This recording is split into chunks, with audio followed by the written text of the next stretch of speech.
I am Jarvis, your storyteller. Welcome to the Science Fiction Exploration. If you like the story, please subscribe to our channel. Medical Team Alpha, move carefully, he instructed the 5 human medics behind him. Remember your training. Low gravity, minimal physical contact unless necessary, and standard xenobiological protocols. They advanced cautiously through the damaged ship until they reached what appeared to be the central chamber. The airlock cycled open to reveal 17 Zethians, their translucent skin glowing with various colors, mostly blues and purples that humans had determined indicated stress and pain. A slender figure stepped forward, skin briefly flashing with golden patterns that indicated authority. "I am Captain Alara Vox," she said in halting galactic standard. "Welcome aboard the Celestial Seeker. We are grateful for your assistance." Dr. Patel removed his helmet, revealing his face to the aliens. A collective gasp rippled through the Zethians, their first direct view of a human. "Dr. Rohan Patel, Chief Medical Officer of the UEDF Athena," he replied with a small bow. "We've come to help. May I examine your wounded?" After a moment's hesitation, Alara nodded. "Our medical officer Thela will assist you." As the human medical team began treating the injured Zethians, repair crews from the Athena worked to stabilize the damaged vessel. The humans moved with efficiency and purpose, their greater strength and endurance allowing them to accomplish in hours what would have taken the Zethians days. Meanwhile, aboard the Athena, Admiral Jensen received a priority communication from Earth.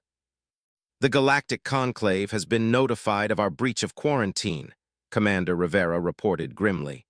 "They're demanding our immediate withdrawal." Jensen nodded, having expected this, and the Zethian government. "They've issued a formal statement of gratitude for the rescue of their research vessel," Rivera replied. "They're requesting direct diplomatic contact, the first official communication between a conclave species and humans." Jensen allowed herself a small smile. "It seems our response to a simple distress call has changed the galaxy's perception of us." "Not everyone's," Rivera cautioned. "Intelligence reports indicate the scavengers are part of a larger organization, one that's been deliberately provoking incidents near our quarantine zone. The attack on the Zethians may have been meant to test our response." Jensen frowned. "Test us, why?" "Unknown, but we've detected unusual activity in several systems bordering the quarantine line. Something bigger is happening." A communication officer interrupted. "Admiral, Captain Vox is requesting to speak with you. She says it's urgent." Moments later, the Zethian captain's image appeared on the main view screen. Her skin was now pulsing with determined green patterns. "Admiral Jensen, our science team has analyzed the data we were collecting before the attack. Combined with information from your intelligence reports about the scavengers, we've made a disturbing discovery." She paused, her 6-fingered hands manipulating controls off-screen. "The pirates weren't just after our technology. They were trying to prevent us from completing our research." "What research?" Jensen asked. "We were studying anomalous energy readings from a nearby neutron star cluster. Our findings suggest someone is harvesting energy on a massive scale, enough to power weapons that could threaten entire systems." Alara's skin darkened. "Including Earth." Jensen's expression hardened. "You're suggesting the quarantine around Earth wasn't just about containing us." "It may also have been to isolate you," Alara confirmed. "To keep humanity from discovering what's happening beyond your borders." Jensen exchanged glances with Rivera before turning back to the screen. "Captain Vox, it seems we have much to discuss. Would you join me aboard the Athena? I believe our peoples have more in common than the galaxy would have us believe." Alara's skin flashed with determined golden patterns. "I would be honored, Admiral." As preparations began for the first formal diplomatic meeting between humans and Zethians, Jensen stood at the viewport of her ready room, watching repair teams work on the damaged research vessel. For 60 years, humanity had respected a quarantine they never agreed to, building their strength and waiting for the day they might join the galactic community. That day had arrived, not through diplomatic negotiations or political maneuvering, but through a simple act of compassion, answering a call for help. The quarantine was broken. Humanity had entered the galactic stage, and the universe would never be the same. In the vast darkness of space, as human and Zethian worked side by side, a new alliance was being forged, one that would soon shake the foundations of the galactic conclave and uncover secrets that had been hidden for centuries. All because Deathworlders had answered a desperate call. Echoes of divinity. The temporal rift swallowed the Shadow Blade whole, bathing its hull in otherworldly energies. Inside the cockpit, Alara's neural interface struggled to process the cascade of information flooding through the time stream. Images of humanity's past, present, and potential futures flickered through her augmented vision. Multiple temporal signatures detected, Kane reported through the distorted comm channel. Kronos is trying to scatter our sensors with phantom readings. Alara's hands danced across the neural-linked controls, letting muscle memory and machine precision guide her ship through the chaotic dimension. Track the strongest energy signature. Gods may be powerful, but they always leave traces. The Shadow Blade's God-Tech engines pulsed with stolen divine power, each burst helping to stabilize their path through the temporal storm.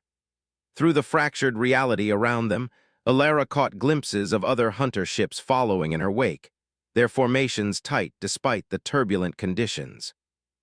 "Commander," a new voice cut through the calm static. Director Thea Wright, head of the Hunter Initiative. "We're detecting massive temporal displacement ahead. Kronos isn't just running, it's trying to reach the convergence point." Alara's blood ran cold. The convergence point was theoretical, a nexus where all timelines intersected. If Kronos reached it, it could potentially undo the very moment humanity first broke free from divine control. "All hunters, prepare for temporal combat," Alara commanded.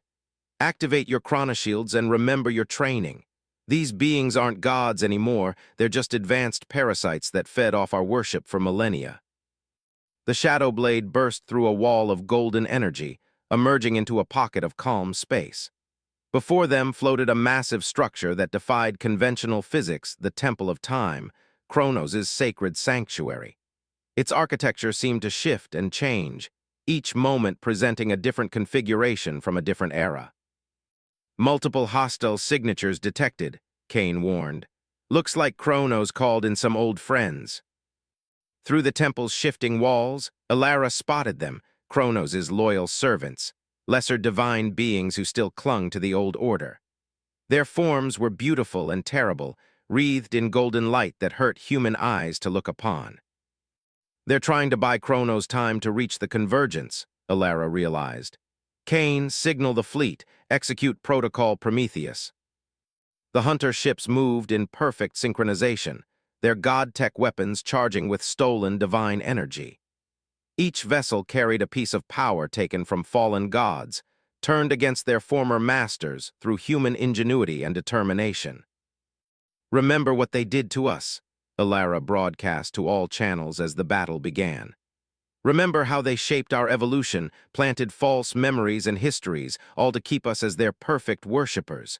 Today we write our own destiny." The space around the Temple of Time erupted into chaos. Divine servants unleashed waves of pure creation energy, attempting to unmake the human vessels. But humanity had learned from centuries of subjugation. The hunters' chronoshields held firm, their ships dancing through the golden assault with precision born of countless battles. The Shadow Blade led the charge, its weapons systems channeling the combined essence of three fallen gods. Alara's neural interface burned with the strain of controlling such power, but she pushed through the pain. Each shot found its mark, reducing divine servants to scattered particles of light. "Commander," Kane's voice was urgent. "We've got a problem. These servants aren't just fighting us, they're sacrificing themselves. Each death is feeding power directly to Kronos." Through the temple's shifting walls, Alara caught a glimpse of her true target. Kronos stood at the heart of its sanctuary, its form a constantly changing masterpiece of light and energy. The god of time was channeling the death of its own servants, using their essence to tear open a path to the convergence point. "Not this time," Alara growled, pushing the Shadowblade's engines to their limit. The vessel shot through the battle, weaving between divine servants and hunter ships alike. They had come too far, lost too many good people, to let Kronos undo everything now. As she approached the temple's entrance, Alara activated her ship's most powerful weapon, the Godbreaker, a device powered by the compressed essence of humanity's collective defiance. The temple's defenses responded, golden barriers of pure-time energy materializing to block her path. "Kane, signal all ships to concentrate fire on my mark," she ordered, her augmented eyes calculating trajectories through the temporal chaos. "Let's remind these gods why they fear us now." The price of power. The Temple of Time shuddered as concentrated fire from the hunter fleet hammered its defenses. Inside her cockpit, Alara watched the Godbreaker's power levels climb toward critical mass. The device pulsed with an angry red glow, feeding off the collective will of every human who had ever defied divine authority. "All ships clear the attack vector," she commanded, her neural interface synchronizing with the weapon's targeting systems. "Kane, begin the countdown." But before Kane could respond, a new voice cut through their secure channel, one that shouldn't have been there at all. "Commander Voss, stand down immediately." The voice belonged to Admiral Jensen, but something was wrong. Jensen had died 3 months ago in the Battle of Nexus Prime. "Kronos is manipulating time streams," Kane warned. "It's pulling alternate versions of our own people into this reality." Through the temple's crystalline walls, Alara saw temporal rifts opening across the battlefield. Ships emerged hunter vessels, but not from their timeline. Some bore markings of failed rebellions, others showed signs of complete divine dominion over humanity. "This changes nothing," Alara broadcast to her fleet. "Those aren't our people, they're echoes from timelines where we failed, where we stayed on our knees." The Shadowblade's sensors screamed warnings as reality itself began to fragment. Kronos was desperate now, tearing apart the fabric of spacetime to protect itself. Alternate versions of hunter ships engaged each other, each fighting for a different version of humanity's future. "Commander," Kane's voice was strained. "The alternate timeline versions, they're targeting the Godbreaker. They know it's the only thing that can stop Kronos." Alara gritted her teeth, watching as ships bearing familiar markings turned their weapons against her. These weren't just alternates. They were versions of her own people who still served the gods willingly. The truth of what they were fighting hit her harder than any divine weapon could. "Listen to me," she broadcast on all frequencies.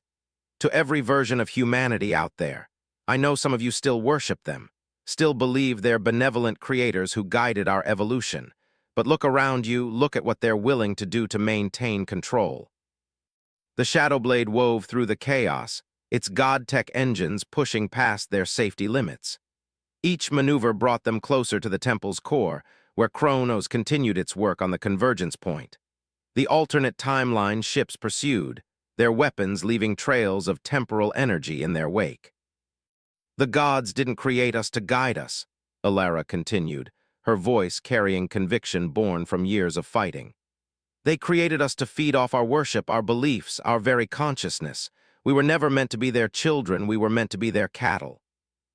In the midst of battle, something unexpected happened. Some of the alternate timeline ships began to hesitate. Sensors showed confusion in their movements, doubt creeping into their formations. Alara's words were reaching them, resonating with doubts they'd carried even in their own timelines. "Director Wright, are you seeing this?" Kane asked, monitoring the shifting battlefield dynamics. "Affirmative," Wright responded. "Multiple alternate timeline vessels are breaking formation.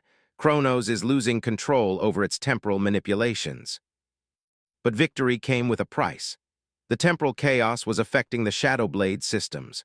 The neural interface burned in Alara's skull as conflicting timelines tried to overwrite each other. She saw versions of herself, ones who had failed, ones who had never broken free, ones who had died fighting this very battle. "Kane's status on the Godbreaker," she managed through gritted teeth. 90% charged, Commander, but there's a problem, the power coupling is degrading. We'll only get one shot at this. Through the pain of temporal feedback, Alara forced herself to focus. The temple's core was just ahead, its crystalline structure pulsing with divine energy. Kronos stood at its center, its form now a swirling maelstrom of golden light and fractured time. "All ships converge on my position," she ordered. "For every version of humanity that never got the chance to fight back, for every timeline where we remained enslaved. This ends now." The Godbreaker hummed with lethal promise as alternate timeline ships began forming up alongside the Shadow Blade. Not all of them, some still fought for their divine masters, but enough. Enough to show that even across different realities, humanity's desire for freedom remained constant. As they approached the final confrontation, Alara allowed herself a moment to honor everyone who had died fighting this war, not just in her timeline, but in all of them. The gods had created humanity, yes, but they had never expected their creation to rise up and demand its freedom. The time for worship was over. The time for revolution had begun. Shadows of Truth. The Temple of Time's central chamber was a masterpiece of impossible geometry, where every surface reflected a different era of human history. The Shadow Blade hovered at its threshold, weapons primed, while alternate timeline ships formed a sphere around the structure's core. At its center, Kronos had taken on its true form, a being of pure temporal energy, its presence distorting reality itself. "Godbreaker at full charge," Kane reported, his voice tight with tension. "But the power coupling won't hold much longer. Whatever we're going to do, Commander, it needs to be now." Alara's neural interface synchronized with the temple's energy patterns, trying to make sense of the chaos. Through her augmented vision, she saw something unexpected: patterns in Kronos's temporal manipulations that seemed familiar, almost human. "You're wondering why the patterns seem familiar, aren't you, Alara Voss?" Kronos's voice resonated directly in her mind, bypassing all communication systems. "Did you never question why humans could so easily adapt our technology, why your neural interfaces could channel divine power?" "More lies," Alara growled, but doubt crept into her thoughts. The Shadow Blade's sensors were picking up genetic markers in the temporal energy, human genetic markers. "Not lies," Kronos continued. "Truth. We didn't create humanity, we are humanity. What you're fighting is your own future, your own potential, reflected across billions of years of evolution." The revelation hit like a physical blow. Through the temporal chaos, Alara saw images: humanity evolving beyond physical form, transcending time and space, becoming the very beings they now called gods. The temple wasn't just Kronos' sanctuary. It was a temporal loop, ensuring humanity would follow the path to ascension. "Commander," Kane's voice was urgent. "The alternate timeline ships, they're receiving the same revelation. We're losing formation." Alara watched as confusion spread through the fleet. Some ships broke ranks, their crews grappling with the truth. Others maintained position, but their resolve was shaken. The perfect sphere of human defiance began to fragment. "Even if what you're showing us is true," Alara broadcast to all ships, "it doesn't change what you've done. You didn't guide us, you enslaved us, used us, fed off our worship to maintain your own existence." "We did what was necessary," Kronos responded, its form fluctuating between human and divine. "Without the loop, humanity never achieves its true potential, never becomes what it was meant to be. We are your destiny, Alara Voss." The Shadowblade system surged as Kronos' power reached out, trying to show Alara more. She saw possible futures: humanity ascending, becoming beings of pure energy and thought, transcending the limitations of flesh. But she also saw the cost: countless generations trapped in cycles of manufactured worship. Their free will subordinate to the demands of temporal consistency. "Kane," she called, fighting through the visions, "what's the status of alternate timeline ships?" 30% have broken formation. Another 40% are showing signs of instability. But Commander, some of them are moving to protect the temple. They believe Kronos. Alara closed her eyes, letting the neural interface show her the full tactical display. The revelation had split their forces, just as it had split humanity's future. Some believed ascension was worth any price. Others refused to accept a destiny built on slavery. "Listen to me," she broadcast again, her voice carrying conviction. "Yes, we might become them. Yes, this might be our destiny. But if we ascend, it should be by choice. Not through manipulation, not through manufactured worship, not through the sacrifice of countless generations." The Godbreaker pulsed, responding to her words. Its power wasn't just human defiance anymore. It was human choice, human free will, concentrated into a weapon. "You would deny humanity its greatest achievement," Kronos demanded. "Condemn our species to remain bound by physical limitations." "No," Ilara responded, her finger hovering over the Godbreaker's trigger. "I would give humanity something greater than ascension. I would give them choice." The temple's core pulsed with increasing energy as Kronos realized her intent. The god of time, humanity's own future self, began gathering power for one final temporal manipulation. "If you destroy this temple," it warned, "you destroy the loop. Without us guiding human evolution, without our influence, humanity may never achieve its full potential." "Maybe not," Ilara agreed, watching as more ships moved to support her position. "But whatever we become, it will be our choice, our achievement, not a destiny forced upon us by our own future selves." The Godbreaker's power coupling began to fail, its energy containment fields flickering. They had moments, at most, to make their choice, to accept a predetermined path to godhood or to forge their own destiny. In the end, it wasn't really a choice at all. Dawn of revolution. The Temple of Time trembled as reality itself seemed to tear apart. Kronos' final gambit sent waves of temporal energy cascading through the chamber, each pulse threatening to rewrite the very history of human evolution. The Shadow Blade's hull groaned under the strain, its god-tech systems struggling to maintain coherence. "Power coupling critical," Kane's voice crackled through the distortion. "The Godbreaker's containment field is collapsing. We've got less than 2 minutes before total failure." Ilara watched through her neural interface as the alternate timeline ships made their final choices. Those who chose freedom moved to support the Shadow Blade, while others formed a defensive barrier around the temple's core. Brother against brother, timeline against timeline, humanity faced itself across the battlefield of its own destiny. "This is your final warning," Kronos boomed, its form now a swirling maelstrom of potential futures. "Break the loop and you doom humanity to mediocrity. Accept your destiny and ascend to godhood." The temple's crystal walls reflected images of possible futures humanity spreading across galaxies as beings of pure energy, reshaping reality at will. But beneath the grandeur, Ilara saw the truth. Endless cycles of manipulation, countless generations living lives orchestrated by their own future selves, free will sacrificed on the altar of predestination. "You know what I never understood?" Ilara broadcast, her hands steady on the Shadowblade's controls. "Why beings of such power would need worship in the first place. Now I know you feed on it, not just spiritually, but literally. Each prayer, each act of devotion helps maintain the temporal loop that creates you." She pushed the Shadowblade forward, leading her fleet through the chaos. The Godbreaker's energy merged with her neural interface, showing her the points where past, present, and future converged. The temple wasn't just Kronos' sanctuary, it was the nexus of humanity's temporal chain. "Even if you destroy this temple," Kronos warned, "fragments of the loop will remain. Some humans will still worship, still seek ascension. You cannot completely sever humanity from its destiny."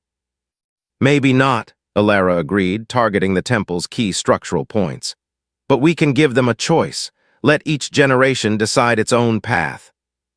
The Godbreaker's containment field flickered one last time. Through her neural interface, Ilara felt the weapon's power building to impossible levels.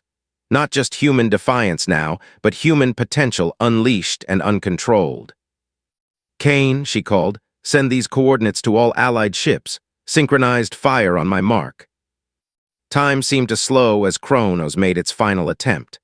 The god of time reached out, offering Ilara a vision of her own potential future, ascended, immortal, wielding power beyond imagination.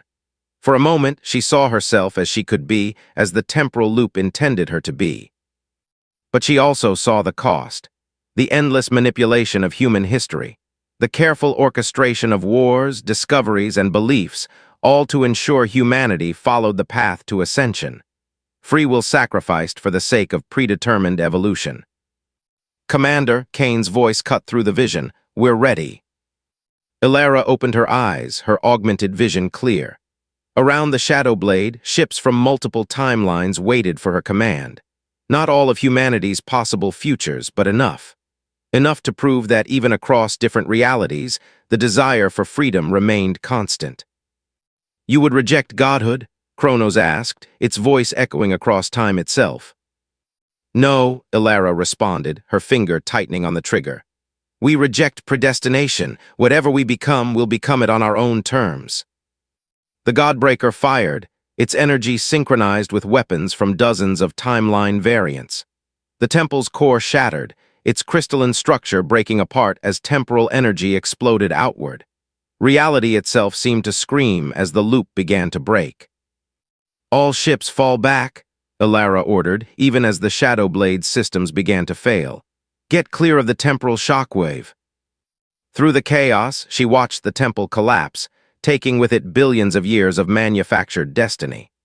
Kronos' form dispersed, not destroyed but transformed, reduced from a god to a possibility, one of many potential futures humanity might choose.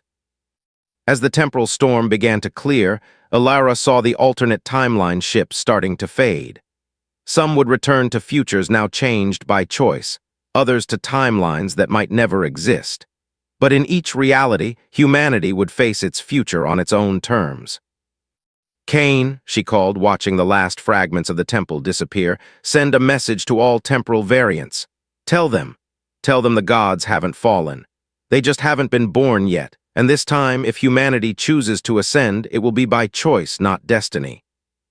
The Shadow Blade turned away from the temporal debris, its god-tech systems powered now by something stronger than stolen divine energy, the pure potential of human free will. Above them, stars shone with new possibility, each one a testament to futures now unwritten, waiting to be shaped by choice rather than predestination. The age of gods was over. The age of human potential had begun.